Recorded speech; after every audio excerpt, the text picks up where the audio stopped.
Welcome to Fruit Snacks, a weekday podcast that covers big ideas about the Christian worldview in a bite-sized format.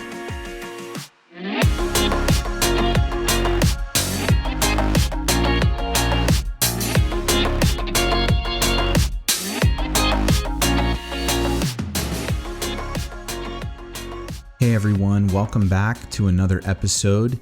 Today we're going to continue the discussion about our broader topic of the week, and that is how should we think about the LGBTQ issues in our culture today as Christians, both from a biblical standpoint and also just as a Christian in the world today.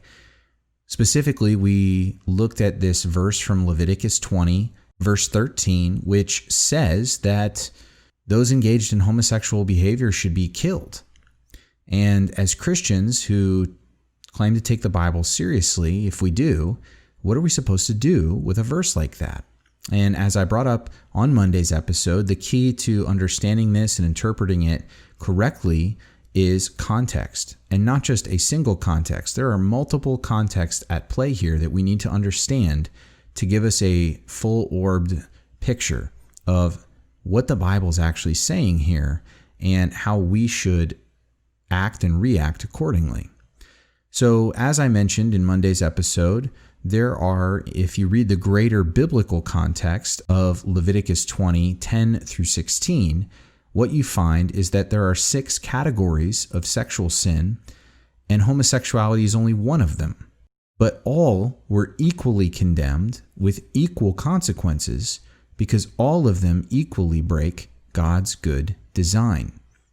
And we find God's good design way back in Genesis, where God establishes male and female, and he brings them together in marriage for the express purpose of fruitfulness, of bearing children. And so this is God's intended design. This is what marriage and sex are for. And so anything that uses these inventions of God, these designs of his, in a way that he did not intend for them to be used, is sin. It breaks his design. And so today we're going to look at another context. We looked at the biblical context. Today we're going to discuss the historical context. Why are these verses in the Bible? And why these specific things? I mean, this passage gets into some pretty out there behavior, even by our modern standards today. Well, the key is to understanding that all these sins are specifically mentioned in this passage because every single one of them were categorically practiced by Israel's pagan neighbors, the Canaanites. Not only sexual sin, like what we see listed here, but also things like child sacrifice and other, frankly, demonic rituals and practices.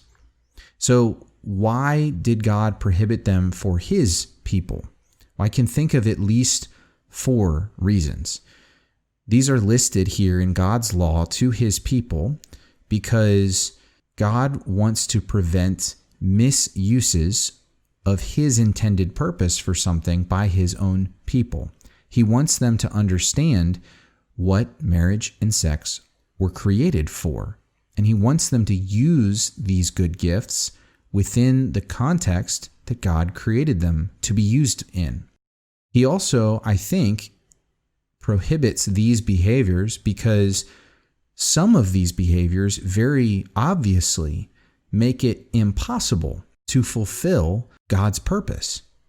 Remember, the purpose listed in Genesis 1:28 of marriage and sex is children.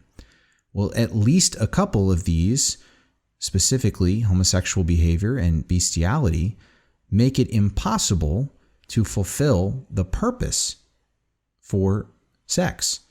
You cannot have children out of these kinds of relationships. And so God prohibits them. A third reason is that every single one of these behaviors, by virtue of the fact that they do operate outside of God's intended design, that they cause destruction and they cause pain for those who are affected by them.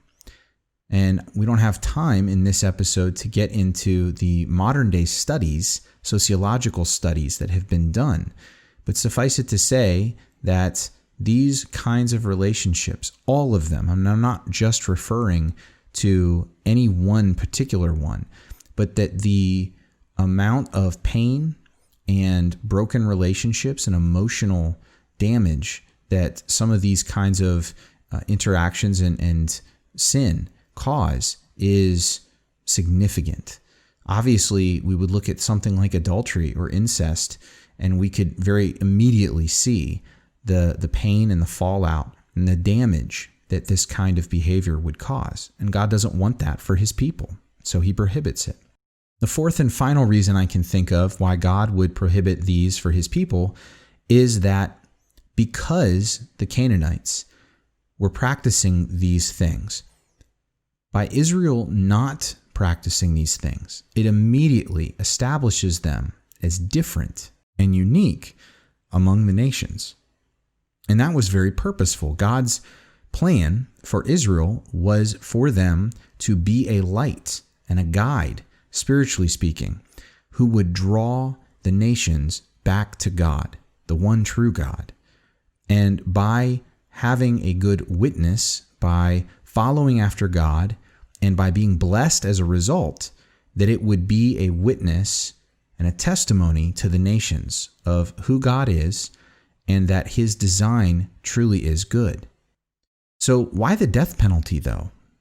That's kind of a big departure from how we would think about these things today. Well, we have to remember, again, historical context, a few things. In the Old Testament system, there was no sacrifice that you could give for an intentional sin against God. There were none. The only way to go forward if you committed an intentional, willful sin was the death penalty. And we don't think about it in those terms today, frankly, because we don't think seriously enough about sin. We don't take it seriously enough when Paul says in Romans 3 that sin brings death and that the right earned wage of sin is to die. Well, they took it very seriously in the Levitical system. And so if you willfully sinned against God and rebelled against him with a hard heart, there was only death. Only unintentional or accidental sins could be covered by a sacrifice. And looking at this list, frankly, I don't think anyone could make the case that any of these behaviors are anything other than intentional. I don't know who's going to try and say that you accidentally committed adultery. That's just not a thing. And so therefore, the right punishment in the Old Testament system for willful rebellion against God's law was death. And it didn't matter how God's law was willfully violated.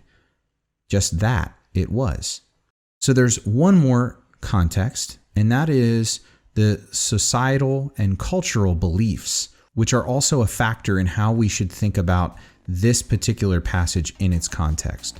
So on Friday, we're going to look at that context to bring this whole discussion to a close.